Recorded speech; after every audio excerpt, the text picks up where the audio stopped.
কখনো কখনো আমাদের জীবনে দুঃখ আসে এবং তার কারণ হলো সন্দেহ।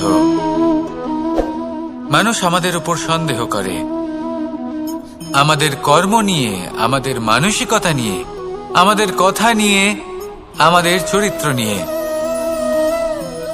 কখনো কখনো আমরা শুভ উদ্দেশ্য নিয়ে কারোর মঙ্গল কামনা করি, তার জন্য কোনো ভালো কর্ম করি, এবং সেই ব্যক্তি আমাদের বন্ধুত্ব নিয়েই, আমাদের সম্পর্ক নিয়ে, আমাদের সততা নিয়ে প্রশ্ন করতে থাকে, আমাদের সন্দেহ করে। তখন আমাদের দুঃখ হয়, কিন্তু এটা হওয়া উচিত নয়।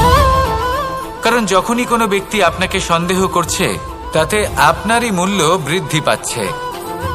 এবার আপনি বলবেন, এ কি করে সম্ভব হতে পারে? একটা কথা বলুন, আপনি কখনো শুনেছেন যে কয়লার শুদ্ধতার পরিমাপ করা হচ্ছে?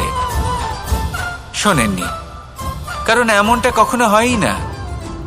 শুদ্ধতার পরখ শুধুমাত্র সোনার ক্ষেত্রে করা হয়, শুধুই তার শুদ্ধতা নিয়ে সন্দেহ প্রকাশ করা হয়। এই সোনাকে পরখ করা হয়, আর যখন এই সোনা এই পরীক্ষায় উত্তীর্ণ হয়, তখন সেই সোনা কতটা মূল্যবান সেটা সংসার জানতে পারে। সেই রকমই এই সংসার আপনাকেও পরখ করবে। যখন আপনি এই পরীক্ষায় উত্তীর্ণ হবেন, তখন আপনার মূল্য কতটা অধিক সেটা এই সংসারও জানতে পারবে। সেই জন্য যখনই কেউ আপনার উপর সন্দেহ করবে, দুঃখ পাবেন না। শুধু এই কথাটার খেয়াল রাখবেন, আপনি কি উচিত পথে চলেছেন, উচিত কর্ম করছেন। সকলের প্রতি আপনার মনে যেন সদ্ভাবনা থাকে, এবং হ্যাঁ, আপনি যেন আমার সাথে ভালোবেসে বলেন, রাধা রাধা। আশা এবং বিশ্বাস মানুষের জীবনের দুই অমূল্য স্তম্ভ। এটাই হলো ঢাল এবং এটাই হলো অস্ত্র। এটাই আমাদের রক্ষা করে এবং এটাই আমাদের জীবনের পথ প্রশস্ত করে। কিন্তু ছোট একটা সমস্যা আছে। এবার যদি আপনি বটবৃক্ষের থেকে এই আশা রাখেন যে এ আমাকে ফল দেবে, তাহলে সেই আশা ভঙ্গ হওয়াই স্বাভাবিক। আর যদি আপনি বিশ্বাস করেন যে খেজুর গাছ আপনাকে ছায়া প্রদান করবে, তাহলে সেই বিশ্বাসও অবশ্যই ভঙ্গ হবে। তাহলে কি করা উচিত? চোখ বন্ধ করে যে কাউকে বিশ্বাস করার আগে বা যে কারোর থেকে আশা রাখার আগে নির্বাচন করুন যে কার ওপর বিশ্বাস রাখতে চান, কার ওপর আশা রাখতে চান। তবে আমি তো বলবো যে বিশ্বাস করতে হলে নিজের ওপর করুন, যে এই সংসারে এমন কোনো কাজ নেই যা আপনি করতে পারেন না। আর শুধু কর্ম করতে থাকুন আর ভরসা রাখুন ঈশ্বরের ওপর, যে উনি আপনার কর্ম দেখবেন আর আপনাকে আপনার কর্মফল অবশ্যই দেবেন, আপনাকে সাফল্য দেবেন। যদি আপনার বিশ্বাস অটল হয়, নিরন্তর পরিশ্রম করেন, তাহলে ঈশ্বর কখনোই আপনার আশা ভঙ্গ হতে দেবেন না।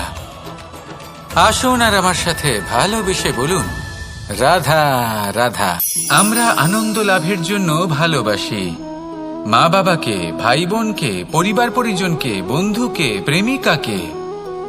আমরা চাই যে সকলে যেন আপন হয়ে থাকেন, আমাদের কাছে থাকেন। কিন্তু মানুষের একটা প্রবৃত্তি আছে যে তিনি যা লাভ করে ফেলেন তার মূল্য তিনি বুঝতেই পারেন না। যদি আপনার বাড়ির কাছে একটা মিষ্টি জলের সরোবর থাকে বা সুন্দর নদী থাকে, তাহলে জলের গুরুত্বটা কি আপনি তা বুঝতেই পারবেন না। সেইখানে আপনি যদি কোনো একটা মরুভূমিতে যান, আপনি অনুভব করতে পারবেন যে এক একটা ফোঁটা জলের কি গুরুত্ব, তার মূল্য কি। সুখের মুহূর্তে যদি আপনজনদের মনে রাখেন, তবে দুঃখের মুহূর্ত নিজে থেকেই দূরে সরে যাবে। ভালোবাসা এবং তার সাথে স্মরণ করা, এটাই তো হলো জীবনের এবং ভালোবাসার আসল মূল্য। আসুন আর আমার সাথে ভালোবেসে বলুন, রাধা রাধা। আমাদের হাতটা দেখুন, এই হাতে 5টা আঙুল আছে যা ভিন্ন ভিন্ন ধরনের, একরকম কেন নয়?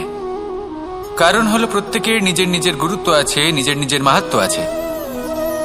এরা ভিন্ন, তাই একত্রিত হয়ে মুষ্টিবদ্ধ করা সম্ভব, যার দ্বারা আমরা আত্মরক্ষাও করতে পারি, আবার আক্রমণও করতে পারি। যদি 5টি আঙুল সমান হতো, তাহলে মুষ্টিবদ্ধ হতে পারত না, নিজেদের মধ্যে বিভ্রান্তির সৃষ্টি করত। এবার এরকমই কিছু আমাদের সংসারেও হয়। আমাদের দেশ যেখানে একটি ভূমির ওপর ভিন্ন ভিন্ন ধর্মের মানুষ বাস করেন, ভিন্ন ভিন্ন জাতি, ভিন্ন ধর্ম, ভিন্ন ভাষা। কিন্তু যদি আমরা এটা ভাবি যে কিভাবে এই দেশকে কল্যাণের পথে নিয়ে যাওয়া যায়, কিভাবে এর বিকাশ করা সম্ভব, তাহলে আমাদের একত্রিত হওয়া শিখতে হবে। যেইভাবে 5টা আঙুল একত্রিত হয়, মুষ্টিবদ্ধ হয়, সেইভাবেই আপনার যে ভাষাই হোক, যে ধর্মই হোক, যে জাতি হোক না কেন, ঠিক আছে, আবশ্যক হলো আপনার নিজের কর্মভূমির সাথে, আপনার ধরিত্রীর সাথে যুক্ত থাকা, সাথে থাকা। তবেই দেশের উন্নয়ন সম্ভব, তবেই এই দেশ স্বতন্ত্র থাকবে, সফল হবে, আর এই মন প্রসন্ন হয়ে বলবে রাধা রাধা। খেলা খেলতে কে না ভালোবাসেন? আমরা প্রত্যেকেই যখন সময় পাই, সুযোগ পাই, তখনই আমরা কোনো খেলা খেলি। খেলার সময় 2 ধরনের মানুষ ওখানে থাকেন। 1, যারা অংশগ্রহণ করেন, আর 2, যারা দেখতে থাকেন, যারা দর্শক হয়ে দেখেন, যারা নিজের পক্ষের বিজয়ের ফলে উচ্ছ্বসিত হয়ে থাকেন, পরাজয়ের ফলে শোক পালন করেন, পরামর্শ দিয়ে থাকেন। আর বিজয়ী কে হন? বিজয়ী তিনি হন যিনি অংশগ্রহণ করেন। নির্বাচন আপনাকে করতে হবে, আপনি কি করতে চান? আপনি কি খেলোয়াড় হতে চান, নাকি আপনি দর্শক হতে চান? যদি আপনি বিজয়ের আনন্দ লাভ করতে চান, সেই রোমাঞ্চ অনুভব করতে চান, তাহলে খেলতে হবে। ময়দানে আপনাকে নামতেই হবে। পরাজয়ের সম্ভাবনার ভয়ের সাথে আপনাকে লড়াই করতেই হবে। বিপক্ষের আহ্বানকে স্বীকার করতেই হবে, খেলোয়াড় হয়ে উঠতে হবে। তবেই এই বিজয়ের সম্ভাবনা থাকবে। আসলে কি, দর্শক হয়ে পরামর্শ দেওয়া অত্যন্ত সহজ, ময়দানে নেমে অংশগ্রহণ করা অত্যন্ত কঠিন। আর এখানে যেটা সহজ, তা আপনাকে বিজয়ের পথে কখনোই নিয়ে যাবে না। আসুন আমার সাথে ভালোবেসে বলুন রাধা রাধা। এই সংসারে এমন কখনোই হবে না যে আপনি কিছু একটা করলেন কিন্তু তার মূল্য আপনাকে দিতেই হলো না। যে কোনো কাজের জন্য, যে কোনো কর্মের জন্য আপনাকে মূল্য দিতেই হবে। প্রকৃতিও আমাদের এটাই শেখায়। আকাশে দেখুন সূর্যকে, প্রত্যেকদিন আমাদের প্রকাশ প্রদান করেন। এনাকে সূর্য নারায়ণ বলা হয়। ইনি কি মূল্য প্রদান করেন? নিজে জ্বলতে থাকেন। ধরিত্রী মাতা, এই ভূমি, ইনি কি মূল্য প্রদান করেন? প্রহার সহ্য করেন। আমরা এই ধরিত্রীতে প্রহার করে মাটি খুঁড়ে তাতে বীজ বপন করি, তবেই আমরা অন্ন লাভ করি, তবেই ফসল পাই।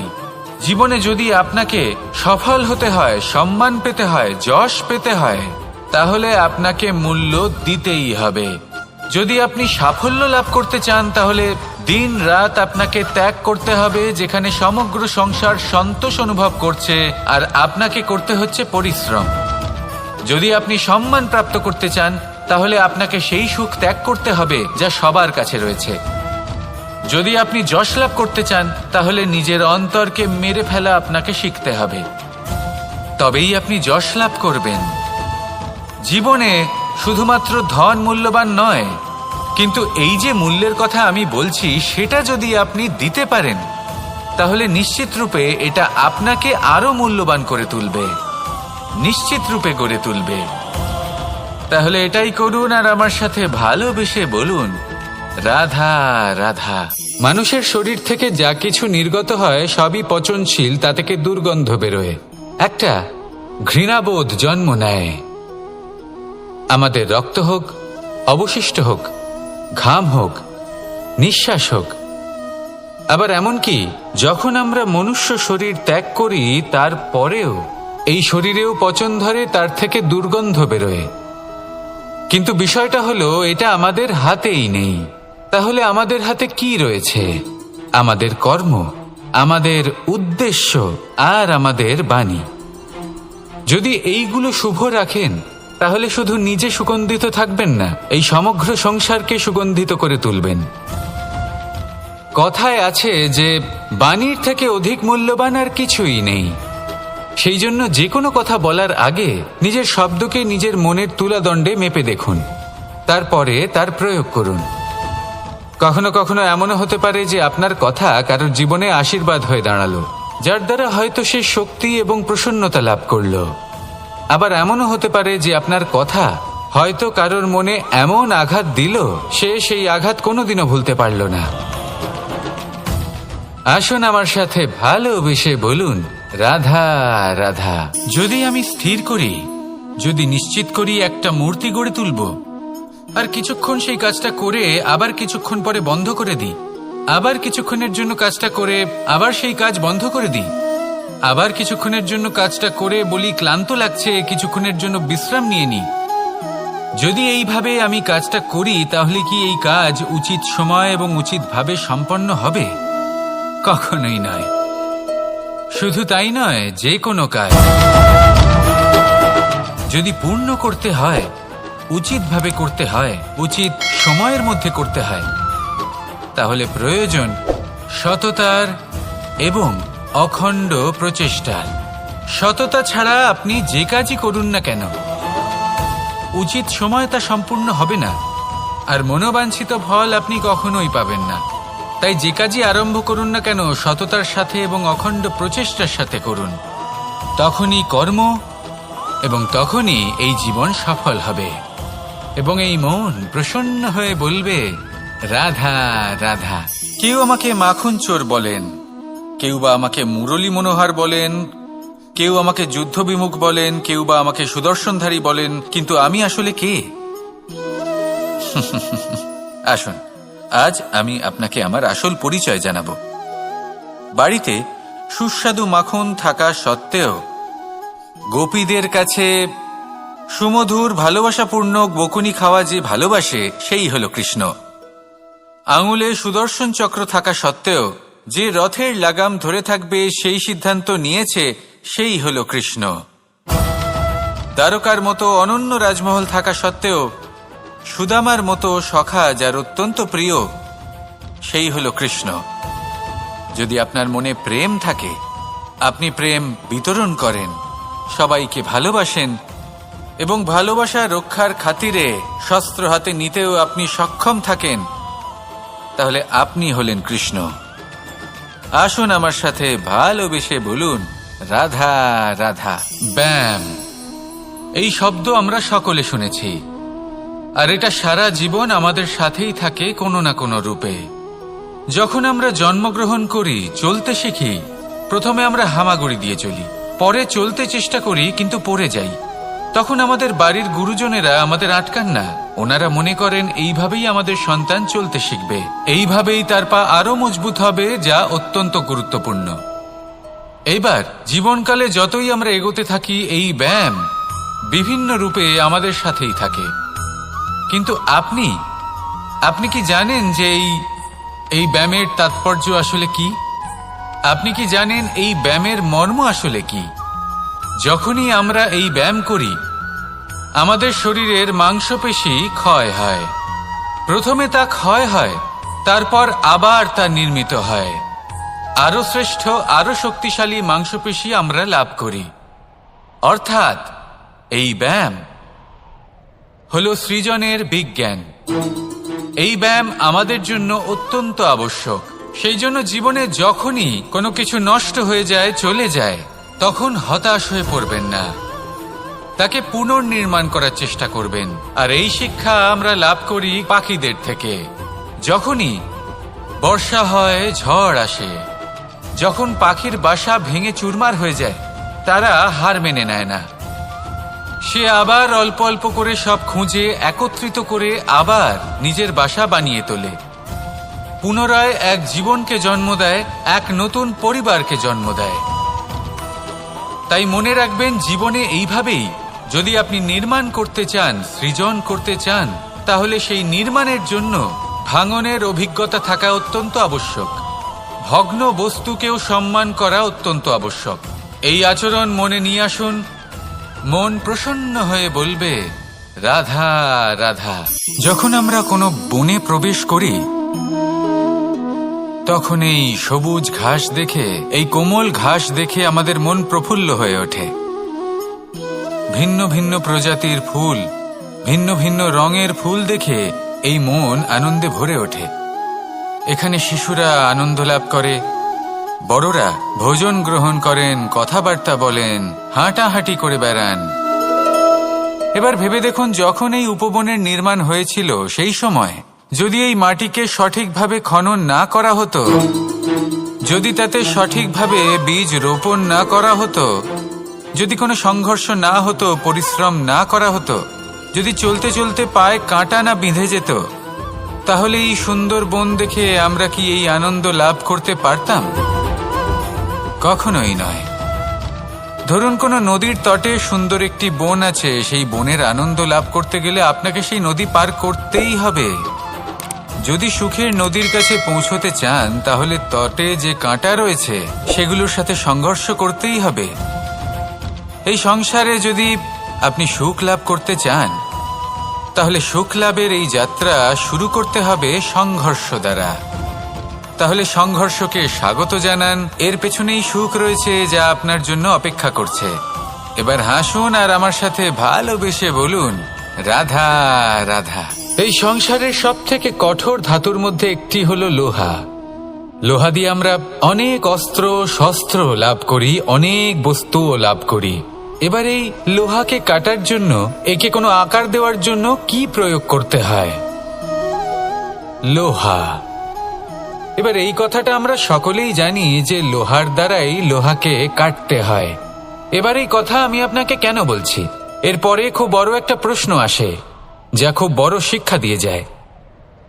এটা কেন হয় যে আমরা একটা লোহা দিয়ে একটা লোহাতে আঘাত করছি, কিন্তু যে লোহা দ্বারা আঘাত করছি তার আকার বদলাচ্ছে না, যার ওপর প্রহার করছি তার আকার বদলাচ্ছে? এতে পার্থক্যটা কোথায়? পার্থক্য হলো তাপমাত্রার। দেখুন, যে লোহাকে আমরা কাটতে চাই তার তাপমাত্রা বাড়াতে হয়, তাকে গরম করতে হয়। আর যে লোহা দ্বারা আমরা আঘাত করতে চলেছি সেই লোহা আমাদের ঠান্ডা রাখতে হয়। অর্থাৎ ঠান্ডা লোহা গরম লোহাকে কেটে দেয়। এবার এই শিক্ষা কি আমাদের জীবনে যথেষ্ট নয়? আমাদের জীবনে অনেক সমস্যা আসতে পারে, কিন্তু আমাদের এই বিষয়ে বিশেষ খেয়াল রাখতে হবে যে আমাদের মনকে আমরা যেন ঠান্ডা রাখি, এই মস্তিষ্ককে শান্ত রাখতে হবে। যদি আমরা ক্রোধ বা ঈর্ষার আগুনে জ্বলতে থাকি, বিদ্বেষের আগুনে জ্বলতে থাকি, তাহলে আমরাও সেই লোহার মতোই হয়ে যাব যার তাপমাত্রা অত্যন্ত বেশি। তখন যে কেউ এসে আমাদের বিচ্ছিন্ন করে চলে যাবে। মনে রাখবেন, যিনি যত বেশি স্থির বুদ্ধির অধিকারী, যিনি হলেন সব থেকে বেশি শান্ত, তিনি হলেন সব থেকে বেশি বলশালী। তাহলে শান্ত থাকুন আর আমার সাথে ভালোবেসে বলুন, রাধা রাধা। বড়ই অদ্ভুত ব্যাপার। একটি পাথরের প্রতিমা যখন মন্দিরে স্থাপিত হয়, তখন তা আমাদের কাছে ভগবান সম হয়ে দাঁড়ায়। কিন্তু যখন একজন জীবিত মানুষ মন্দিরে গিয়ে থাকেন, তখন তার শরীর, মন, আত্মা সেই সব পাথর সম হয়ে দাঁড়ায়। কিন্তু এমনটা আমি ঠিক কেন বললাম ভেবে দেখুন। মানুষ এটা চান যে কোনো পরিস্থিতি, যে কোনো স্থানেই তার বিজয় হোক, কিন্তু এখানে এসে সে পরাজিত হয়। এরকম ঠিক কেন হয়? সমস্ত খেলা হলো ভাবনা চিন্তার, বিচারধারার, দৃষ্টিভঙ্গির, উত্তরদায়িত্বের খেলা। পাষাণের এই প্রতিমা, তার একটি উত্তরদায়িত্ব আছে, আশা ধরে রাখার দায়িত্ব। সেই আশা জানিয়ে মানুষ মন্দিরে আসেন। তেমনি মানুষের একটি উত্তরদায়িত্ব আছে যেটা সে ভুলে যায়। আর সেই উত্তরদায়িত্ব হলো এটা, যে মন্দিরে যে ভগবানকে সে প্রসন্ন করতে যাচ্ছে, তাকে সে তখনই খুঁজে পাবে যখন পূর্ণরূপে সে সমর্পিত থাকবে। যদি মনে সমর্পণের ভাব না থাকে, তাহলে ভগবান কখনো প্রসন্ন হবেন না। নিজের উত্তরদায়িত্ব বোঝার বদলে মানুষ শুধু একটা অনুষ্ঠান পালন করেন। যেমন ফুলের একটা মালা অর্পণ করেন, আর সেই কারণেই তিনি পরাজিত হন। আপনি ফুলের মালা অর্পণ করুন, প্রসাদ অর্পণ করুন, কিন্তু মনের মধ্যে পূর্ণ সমর্পণের ভাব থাকা প্রয়োজনীয়। তবেই আপনি মন্দিরে গিয়েও প্রাণবন্ত হয়ে থাকতে পারবেন, তবেই ঈশ্বরকে প্রসন্ন করতে পারবেন। আসুন আমার সাথে ভালোবেসে বলুন, রাধা রাধা। সময় এবং ধন, একটা যা প্রকৃতি আমাদের দান করেন, আর একটা যা আমরা নিজেরা অর্জন করি। কিন্তু যখন হারিয়ে ফেলার প্রসঙ্গ আসে তখন আমরা এই দুই একসাথে হারিয়ে ফেলি। এই সময় যদি